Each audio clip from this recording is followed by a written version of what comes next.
बंगाल से 16, बिहार से 15, 16, 31, 30 और 6, 7, 8 भी अगर ये घट गए झारखंड में तो 38 वहीं घट गए। इनकी संख्या कितनी है? 303 है। 272 का जादुई आंकड़ा चाहिए तो 31 ही ना ज्यादा है, तो 3 राज्य से साफ हो जाएंगे। आज उत्तर प्रदेश में ये सबसे मैक्सिमम ऊंचाइयों पर है, तो उसमें से नीचे ही ना जाएंगे, उसके ऊपर कहां जाएंगे। पॉलिटिकल बाबा में आपका स्वागत है। मैं हूं मनोरंजन भारती। आज चर्चा करेंगे बिहार की। किसी को अंदाजा नहीं था कि नीतीश कुमार इस तरह से बीजेपी को छोड़ करके आरजेडी के पाले में दोबारा चले जाएंगे और अपनी ही सरकार को गिरा करके एक नई सरकार बनाएंगे। सबसे बड़ी बात है कि मुख्यमंत्री वो ही रहेंगे। बिहार में एक चीज़ काफ़ी मजाक में आजकल बोली जा रही है कि गठबंधन कोई भी हो, नीतीश कुमार ही रहेंगे मुख्यमंत्री, और ये एक बार फिर से साबित हुआ है। आखिर क्या वजह थी जब नीतीश कुमार ने बीजेपी को छोड़ने के लिए मन पक्का किया हुआ? इसकी कहानी आपको बताता हूँ। इसकी कहानी की शुरुआत थोड़ी दिनों पहले ही हो गई थी, जब एक इफ्तार पार्टी रखा गया था तेजस्वी यादव के घर पे। वहाँ पे राबड़ी देवी भी थी और नीतीश कुमार वहाँ पे गए थे, और फिर जब मुख्यमंत्री की तरफ से इफ्तार रखा गया उसमें तेजस्वी यादव की, या कहें कि लालू यादव का पूरा परिवार गया था, तो वहीं से वो जो तस्वीरें सामने आई थी उसके बाद लगा था क्या कुछ अंदर ही अंदर कुछ पक रहा है। और उसके बाद जब लालू यादव बरी हुए, जब इलाज के लिए आ रहे थे, तब नीतीश कुमार ने कहा कि उनको पूरे इलाज के लिए मदद करेगी बिहार सरकार, क्योंकि वो उसके हकदार हैं, पूर्व चीफ मिनिस्टर रह चुके हैं। तो ये खिचड़ी काफ़ी दिनों से पक रही थी। इसके बीच में इस आग में घी डालने का काम कई बार लगातार बीजेपी नेताओं की तरफ से किया गया। विधानसभा में जो स्पीकर महोदय थे वो बीजेपी से थे, वो भी मुख्यमंत्री को आड़े हाथों गाहे बगाहे लिया करता था। उसके बाद कई तरह के बयानवीर जो हैं बीजेपी के नेता, वो लगातार नीतीश कुमार को अपने निशाने पे रखे हुए थे। यही वजह है कि सब कुछ अच्छा नहीं चल रहा था। और इन सब के बीच जो है आरसीपी सिंह का प्रकरण आया। आपको बता दें कि आरसीपी सिंह जो है वो जेडीयू के नेता थे, राज्यसभा के सदस्य रहे, और उसके बाद कैबिनेट में मिनिस्टर भी रहे, और उसके बाद बीजेपी से उनकी नज़दीकियां बढ़ती गई। जो बात नीतीश कुमार को पसंद नहीं आया तो आखिरकार उन्होंने आरसीपी सिंह को, जो कि एक समय उनके बहुत ही सखा कहे जाते थे, एक ही इलाके के एक गाँव भी आसपास वहीं से आते हैं, नालंदा से, वहाँ पर उनको भी साइड लाइन कर दिया गया। अब जो सबसे बड़ा बयान आया है वो अभी जो नीतीश कुमार के सबसे नज़दीकी हैं ललन सिंह, उनका बयान आया, और उनका ये कहना है कि बीजेपी को 2024 में काफ़ी दिक्कतें आने वाली है। बीजेपी की जो 3 राज्यों में पकड़ है, बिहार, झारखंड और वेस्ट बंगाल, जहां से कि बीजेपी को बिहार में 17, पश्चिम बंगाल में 17, झारखंड में 11 सीटें मिली हुई है। कुल यदि हम कहें तो 45 सीट बीजेपी यहां से जीती हैं। इनमें से काफ़ी संख्या बीजेपी की कम होने वाली है। वजह भी साफ है कि यदि आरजेडी और बीजेपी मिलकर लड़े तो शायद बीजेपी को बिहार में काफ़ी मुश्किलों का सामना करना पड़ सकता है। झारखंड में 14 में से 11 सीटें जो है वो बीजेपी के पास है, लेकिन विधानसभा में उनकी सरकार नहीं है। विधानसभा में हेमंत सोरेन है। कई तरह की कोशिशें की जा रही है कि हेमंत सोरेन के सरकार को अब वो गिरा दिया जाए। आपने सुना होगा कि कुछ दिनों पहले कुछ पैसे भी पकड़े गए वेस्ट बंगाल में, तो अब जो है उसको लेकर के वो हेमंत सोरेन ने फिलहाल अपनी सरकार बचा ली है। उसी तरह पश्चिम बंगाल में 42 सीटें आती है, 17 सीटें जो है बीजेपी के पास है, लेकिन विधानसभा चुनाव में क्या हुआ वो आप नतीजा देख सकते हैं। तो निश्चित रूप से इन तीनों राज्यों की बात करें, और इसमें उड़ीसा भी यदि हम जोड़ देते हैं, यदि हम कहें जो पुराना बंगाल का प्रोविंस था जिसमें कि बिहार, झारखंड, वेस्ट बंगाल और उड़ीसा जैसे राज्य आते थे, तो बीजेपी को काफ़ी दिक्कतों का सामना करना पड़ सकता है। इसके अलावा कई ऐसे चेहरे हैं जो बीजेपी को 2024 में काफ़ी नुकसान पहुंचा सकते हैं। एक तो लालू नीतीश हो गए बिहार में, उद्धव ठाकरे और शरद पवार की जोड़ी है। यदि अघाड़ी वहां मिलकर लड़ जाती है तो बीजेपी को काफ़ी मुश्किलों का सामना करना पड़ सकता है। इसलिए बीजेपी ने दक्षिण देखो की नीति अपनाई है, और उनके एजेंडे पे तेलंगाना है। प्रधानमंत्री बार बार हैदराबाद जाते रहे। यहाँ की म्यूनसिपलिटी के चुनाव में भी बीजेपी के बड़े नेता जो है वहाँ पे उतरे, लेकिन केसीआर जो है वो अपनी ज़मीन बनाए हुए हैं। और यही हाल जो है तमिलनाडु का है, जहाँ पर कि बीजेपी है नहीं, और वहाँ पर बीजेपी को काफ़ी मेहनत करने की ज़रूरत है। एक और राज्य है जहाँ बीजेपी कोशिश काफ़ी कर रही है, वो है केरल। आपने देखा होगा कभी राज्यसभा में नॉमिनेट किया गया पीटी उषा को, तो ये सब एक सिंबॉलिक चीज़ें हैं। उड़ीसा की बात इसलिए यहाँ पे महत्वपूर्ण है कि वहाँ से राष्ट्रपति देना भी एक बीजेपी के रणनीति के तहत है कि द्रौपदी मुर्मू को वहाँ से राष्ट्रपति बनाया गया है, तो क्या बीजेपी को जो घाटा होगा वो बाकी राज्यों से, उसकी भरपाई के लिए नए नए स्टेट जो है बीजेपी ढूंढ रही है।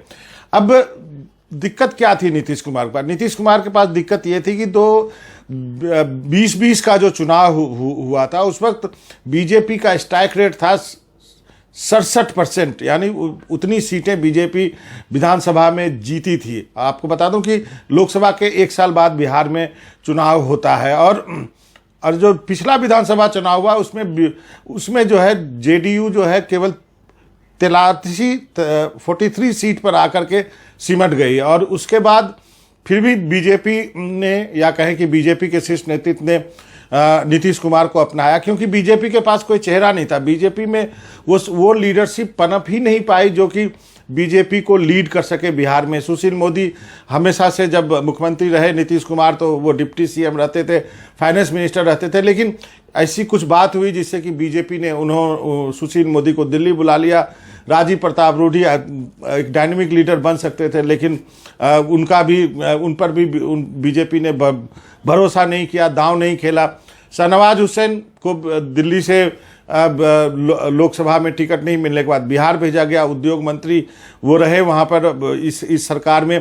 तो बीजेपी के पास एक लीडरशिप की कमी बिहार में दिख रही है, और एक मजबूरी थी बीजेपी के पास कि वो नीतीश कुमार के साथ रहें। खासकर 2014 के चुनाव तक बीजेपी का प्लान था कि वो नीतीश कुमार के साथ रहें और अच्छी खासी सीट जीत के आए, और 2025 का जो चुनाव होगा लोकसभा चुनाव के बाद 2024 के बाद, तब बीजेपी को ये तय करना था कि वो अपने बलबूते पे लड़े या फिर जेडीयू के साथ गठबंधन में जाए। इस सब चीज़ का एहसास नीतीश कुमार को था, इसलिए नीतीश कुमार ने ये दांव खेला है। यहाँ पर ये दांव उनका उल्टा भी पड़ सकता है, लेकिन ये दांव उन्होंने खेला है इसलिए कि क्योंकि उनको वो अंदाजा हो गया था कि बीजेपी अगले 2 साल में उनके साथ क्या करने वाली है, क्योंकि उनको मालूम था कि 2024 तक तो बीजेपी की मजबूरी है कि वो हमारे साथ रहेगी, लेकिन उसके बाद क्या होगा।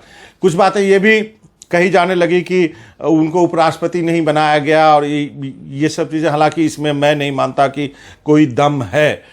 एक और चीज़ थी जो कि नीतीश कुमार को काफ़ी नुकसानदेह बीजेपी ने पहुंचाया था, और ये बात सबको मालूम है जो भी बिहार की राजनीति पे नज़र रखते हैं। बीजेपी ने चिराग पासवान के जरिए नीतीश कुमार को काफ़ी नुकसान पहुंचाया, और यही वजह है कि उनकी जो टैली है वो 70 के आसपास होती थी, वो घटकर 43 रह गई। और ये बात डे 1 से नीतीश कुमार जानते थे, इसलिए नीतीश कुमार ने एलजेपी में स्प्लिट कराया, और उसके बाद जो है पशुपति पारस जो है अभी केंद्र में मंत्री बने हुए हैं, वो उसका बदला नीतीश कुमार ने लिया।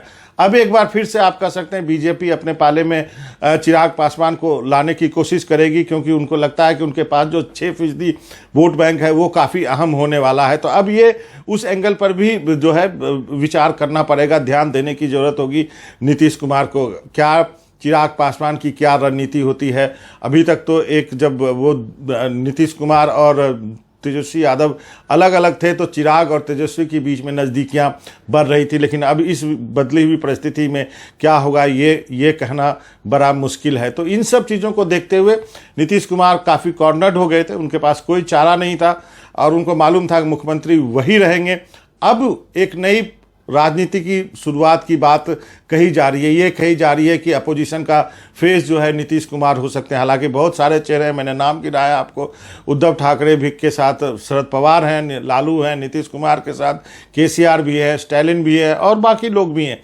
तो ये क्या एक विपक्ष एकजुट होकर 2024 के चुनाव में टक्कर दे सकता है? यहाँ पर जो ललन सिंह का जो बयान है वो काफ़ी कुछ अहम हो जाता है कि यदि हम 3 राज्यों की बात करें, बिहार, झारखंड और वेस्ट बंगाल, यहाँ पर बीजेपी जो है 25-30 सीट भी कम हो जाती है इन तीनों राज्यों में, और यूपी में जहाँ पे 62 सीटें, 60 से अधिक सीटें हैं, वहाँ 10 सीटें, 15 सीटें कम होती है। तो फिर 272 का आंकड़ा जो है छूना वो बीजेपी के लिए मुश्किल हो सकता है। तो ये ऑब्जर्वेशन ललन सिंह का है, और आप यदि इसको एनालाइज करें तो इस बात में दम दिखता है कि ललन सिंह जो है वो गलत नहीं कह रहे हैं कि ये मुमकिन है, लेकिन ये तभी मुमकिन है जब इकट्ठा हो, क्योंकि दिक्कत यह है कि अपोजिशन के नेताओं के बीच जो अहम की जो लड़ाई है वो जो है वो काफ़ी अधिक है, और वहाँ पे ये चीज़ें जो है वो कहा जाता है ना, पुराने समाजवादी आपस में ही लड़ते रहते हैं, तो वहाँ पे ये आके दिक्कत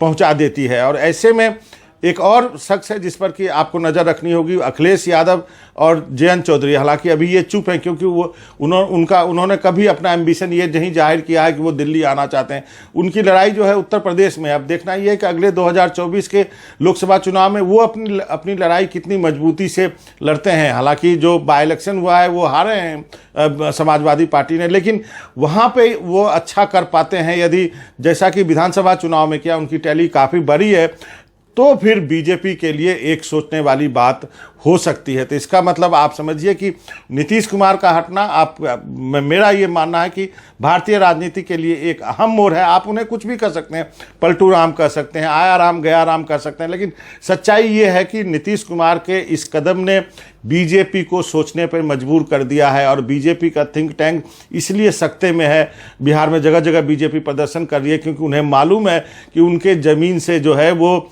ज़मीन खींच ली गई है, कि जो है वो नीतीश कुमार ने अपने इस कदम के साथ बीजेपी को काफ़ी मुश्किल में डाला है, उन्हें संभलने का मौका नहीं दिया है। अब बीजेपी का प्लान बी क्या होता है, कि क्या नए एलायज सहयोगी ढूंढ के बीजेपी लाएगी बिहार में, झारखंड में, ये देखने वाली बात होगी। लेकिन इतना तो तय है कि 2024 का जो लोकसभा का आने वाला चुनाव है वो काफ़ी दिलचस्प हो गया है। पॉलिटिकल बाबा में आज इतना ही, कल एक नए टॉपिक पर बात करूंगा। नमस्कार।